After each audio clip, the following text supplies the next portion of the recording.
Let's kick right off to it. So first off, we got some news that Andre broke today. It's also there's been a lot more news coming out since I've done my last stream. Um, I've kind of been holding back on doing more conversations on the FX5, mainly because I kind of wanted to get as close to the release date, which we also now know is July 22nd. And I'm just going to get this out of the way. I will not be doing any live stream. I'm not going to get on Simon. Normally, I'm with Ordinary Filmmaker during the announcements. I'm not going to be because I'm actually going to be in Detroit, then Chicago. I think on that day, I'll be in Chicago on a job. Doing a film job, so I'm not going to be able to do it. And pretty much, I'm flying back that day. I'm flying, so I'm traveling pretty much that day. So I'm not going to be able to do it. I will if I could get just get my some quick thoughts or maybe some thoughts once it's announced and we got everything in sort of feel respects.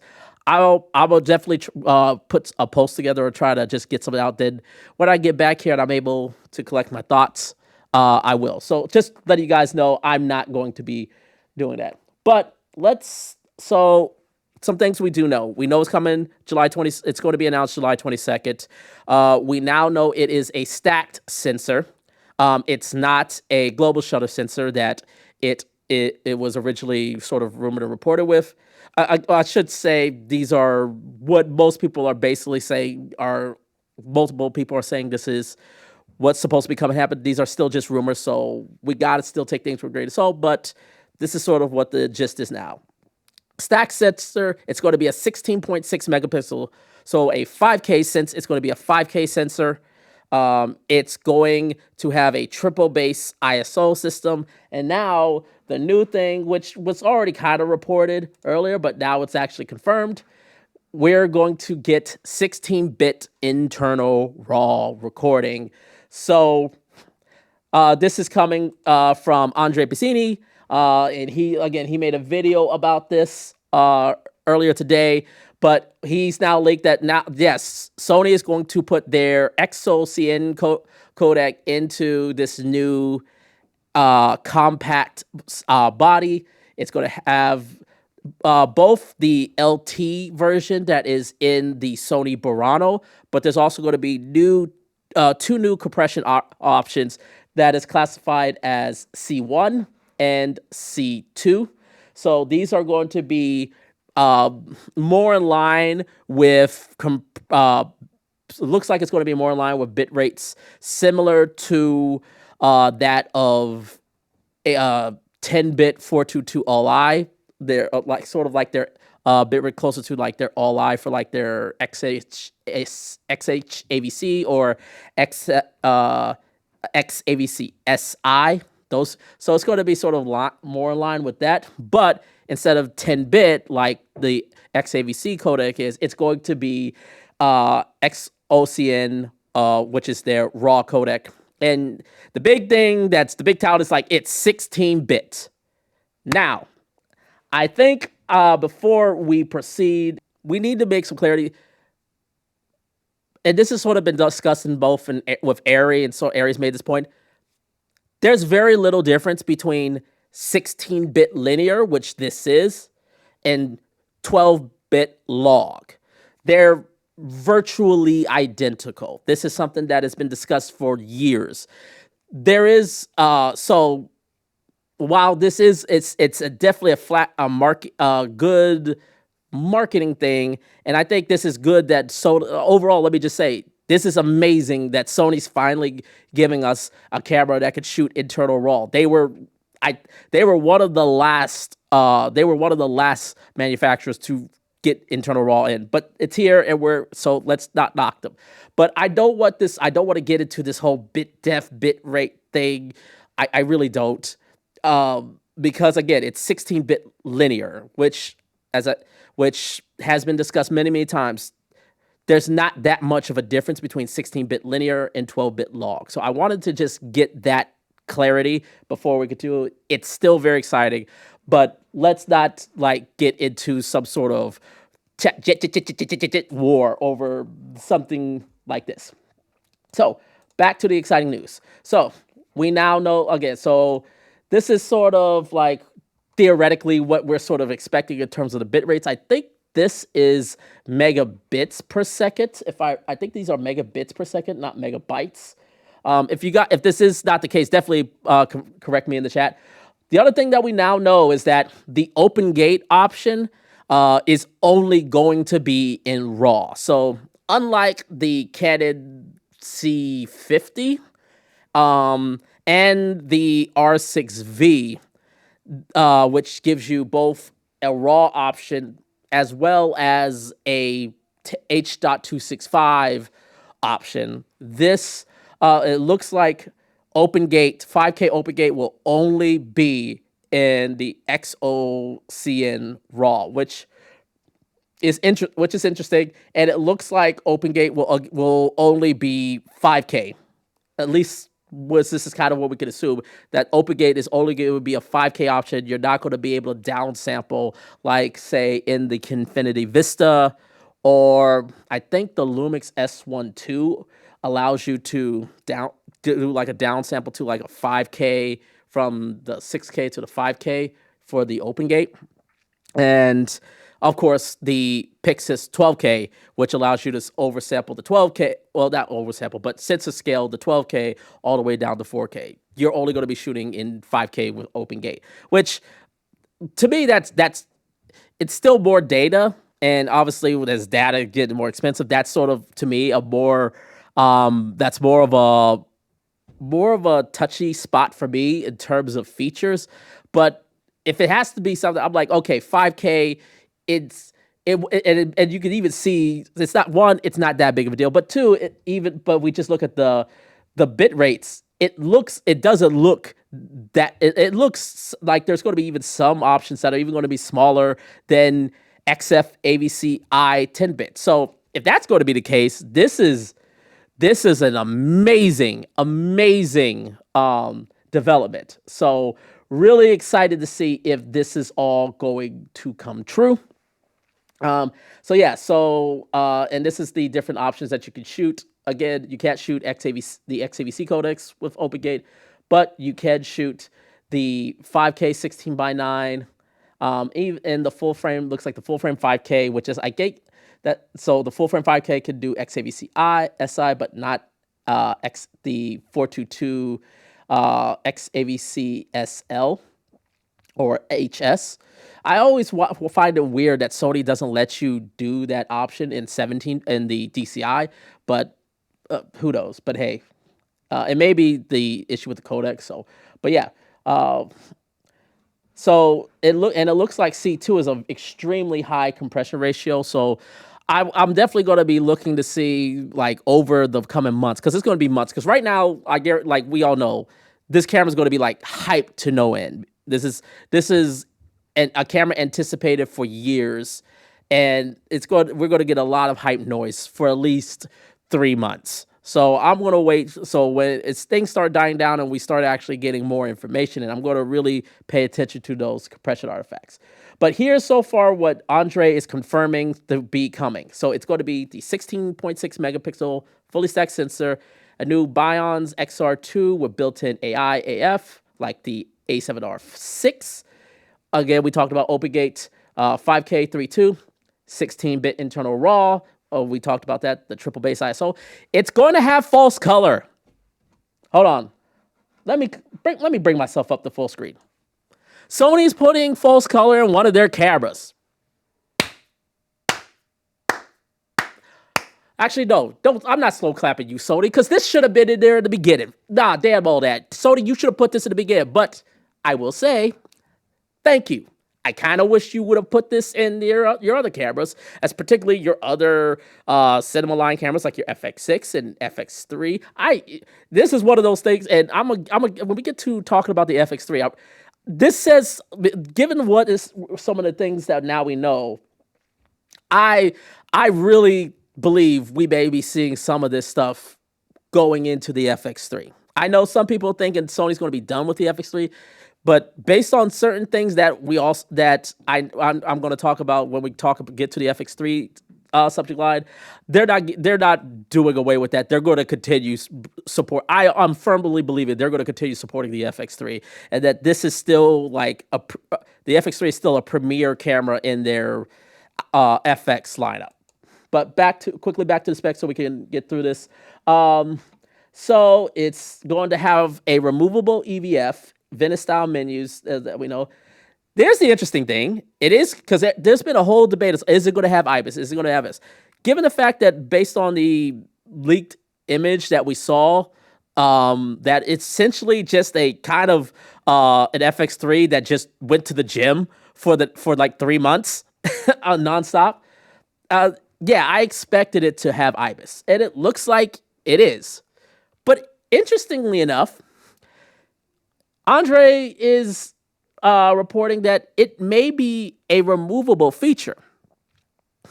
So he's basically saying they may be looking to give an option to where you can have an FX5 with no IBIS in it if you don't want it. I think personally that is great because look, IBIS has its benefits, but it's also very problematic in the video world. It's very problematic. It's great for stills. It's a great in the stills department, but in the video world, especially for certain when you need if you're trying to use it for certain things where you need to mount it, it's a lot more trouble than its benefit is a lot of times. So I'm interested in you guys. What do you guys think about this? That there's an IBIS removal. I'm curious. Do you think the camera, like whatever the release is, do you think they'll release it where there's no IBIS, but hey, you can add X amount of $100 and hey, you could upgrade to an IBIS version, or hey, it will come with IBIS, but for X amount of hundred amount of dollars, you could opt out and we will remove the IBIS for you. So, because I think that could be going two ways. And it could send to be a mixed message, because if it goes the way of, hey, it's not in there, but you could add it in, then it's like, okay, this is definitely cinema first, which is kind of what this is designed for. Or is Sony trying to aim this more for like content creators, which doesn't make sense because it's having Venice style body. So I think it kind of can make sort of like a little mixed message. Anyways, 3.5-inch fully articulate screen. Oh, a bigger screen, 1/2 inch. Bigger is better for a lot of times. A lot of people would say bigger is better. I think in this case, it's a justifiable feeling. Okay, yes, a bigger screen, great. I'm gonna be honest, 0.5 inches, 1/2 inch bigger to me is not like, I'm sorry, it's not otherworldly to me. But I'm spoiled with the cinema camera 6K, and I know that, which has a 5-inch screen. So, look, I know I have a biased perspective, but to me, it's great that we're getting a larger screen. But some of the way people are talking about, like, oh my God, it's a 3.5-inch screen. I'm just like, okay, it's 1/2 inch bigger. Here's the interesting one, because I remember it's like when people were talking about OpenGate and RAW, when I was talking about, hey, put this in the FX3, everybody was like, the cards are not going to be fast enough. You can't do it with CF Express Type A. The media slots are not fast enough on the FX3. Well, it's going to have the same card slots as the FX3. The same card slots. Now, again, so it clearly will have the media to be fast enough to handle OpenGate and RAW. So the media is clearly fast enough. That's in, this camera right here, the FX3, is clearly fast enough to not only shoot OpenGate, but to shoot RAW at a higher resolution than the FX3. Again, we'll get to the FX3 later. Yes, shape.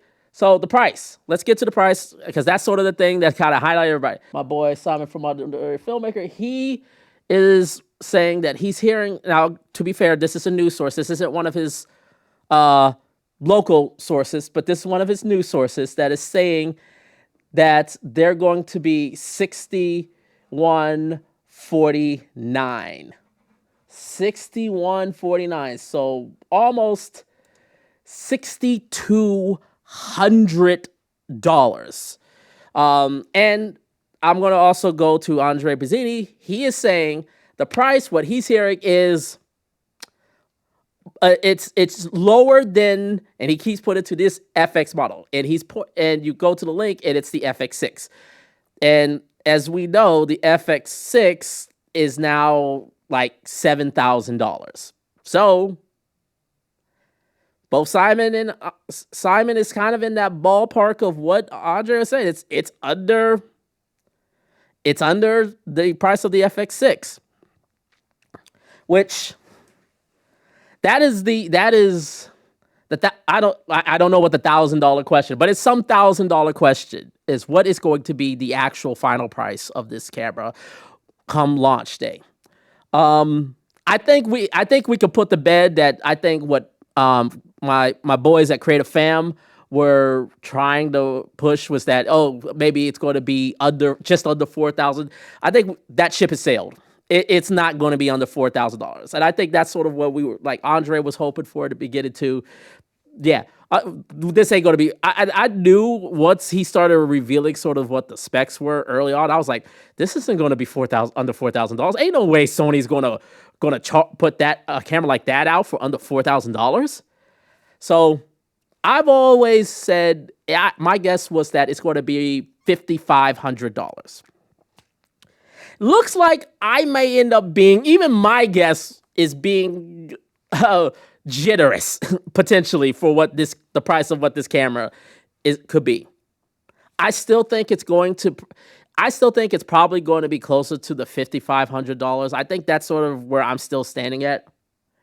Because once you start going into $6,000, pushing, I mean, now, once you start getting to $6,000, now you're getting into PYXIS 12K. Obviously, you're starting now to look at the FX6, which from a film and video production is more production. Is definitely even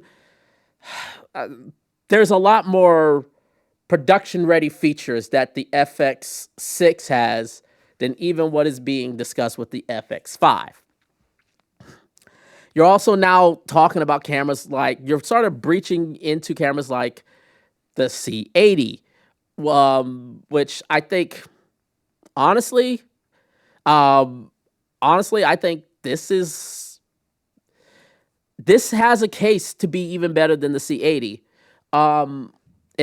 Basically because of the various options that it's going to have with its own internal RAW, but also the fact that the C80 does, if I still remember correctly, the C80 still doesn't have open gate.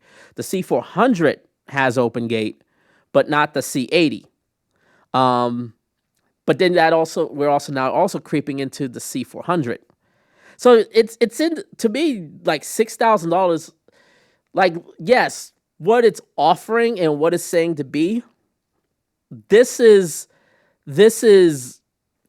definitely worth its value. You can make a case that it's worth its value. Look, internal RAW recording, a stack sensor. People are saying it's going to be it's going to be faster than the FX3. I'll get, and I'm gonna get to that readout speed in just a second. So hold that thought. We're finally getting open gate. It's getting the false color that they want. It's getting a lot of the features that we as people that are in the Sony ecosystem who have been begging Sony to give them these features, and they finally got it. But I think just maybe like $6,200, maybe a bridge too far.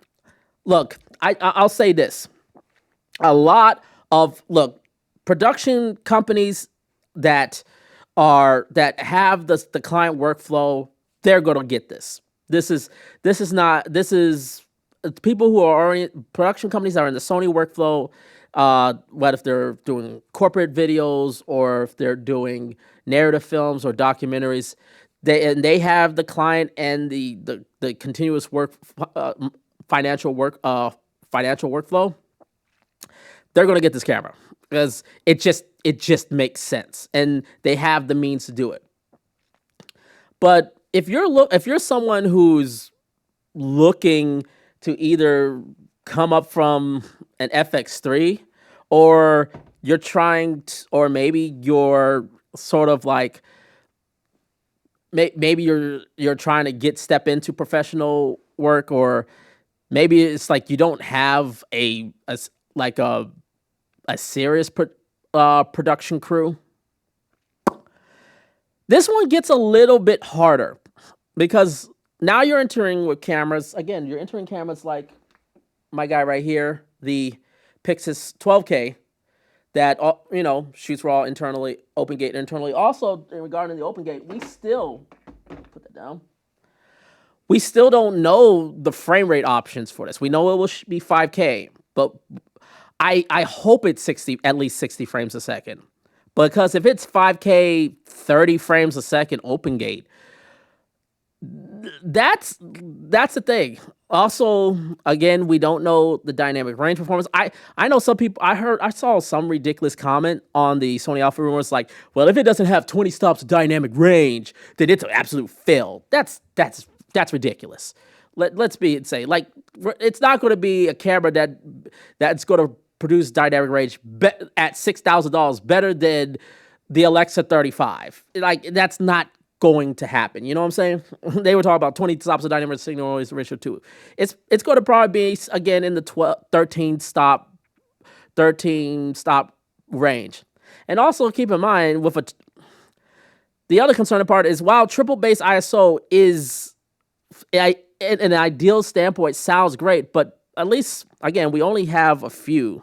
But the little that we've seen of triple base ISOs, every single time you step up into the next signal range, you lose a stop of dynamic range. So whatever the next base ISO you go up, you lose a stop. The dynamic range performance gets a stop worse. So, here's the thing. I don't expect this to be a super high dynamic range performing camera. I don't expect that, but I don't think it needs to be.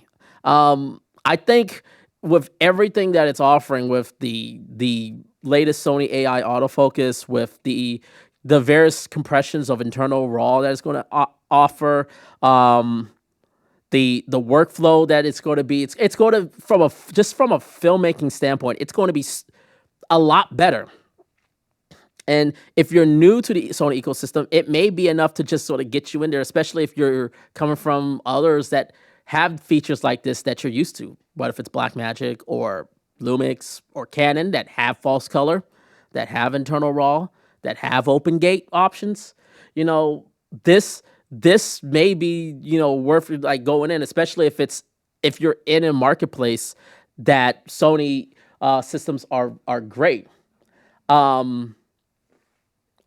So, but to me, I'll just say this.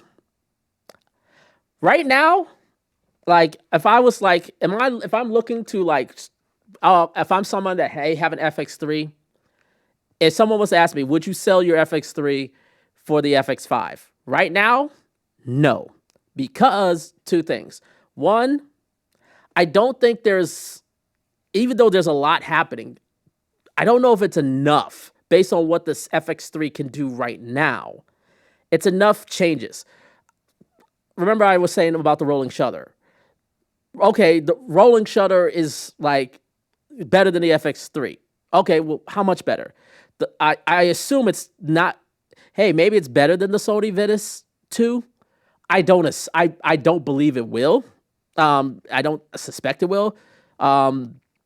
I think it's which means the Sony IBIS 2, I believe it's like 5 milliseconds. The FX3 is 8 milliseconds. So we're talking either 6 or 7 milliseconds. So we're talking, 2 milliseconds differences? No one's going to notice. I'm sorry. In real world shooting, no one's going to notice a 2 millisecond difference in performance. You're not going to notice the difference if it's like a 2 millisecond difference performance. If the dynamic range on the FX3, I have a sneaky suspicion, and I have no information to back it up, but I have a sneaky suspicion the dynamic range in the FX3 is still going to be slightly better than the FX5, just slightly. I don't think the color fidelity and the bit rate is going to be better. Not no. That will significant the color fidelity will be better than the FX5, and that may be enough for a lot of people. But in terms of just in terms of like actual dynamic range, like signal noise that everybody's going to look forward to, I don't think it's going to be that much better, if it's better at all. And in some cases, I think in those higher ISOs, the FX3 is actually going to be better in latitude performances than even this camera. Just because of how we know how at least what we've seen on the other cameras that do triple base ISO. Sony may have cracked the code. The other thing is that this camera will not have internal NDs. And I know people are still holding out for it. I don't believe for a second that this camera is going to. Again, it's going to be a little bit bigger than the FX3, but not by that much bigger. And look, Sony may come out on the 22nd and completely shock me, and I will happily say I'm wrong. But knowing physics and understanding the size of what this camera is supposed to be, I just don't see how it's possible that we're going to see internal NDs in this camera. And anybody that's still holding out hope, you're just setting yourself up for disappointment. I'm just my thoughts.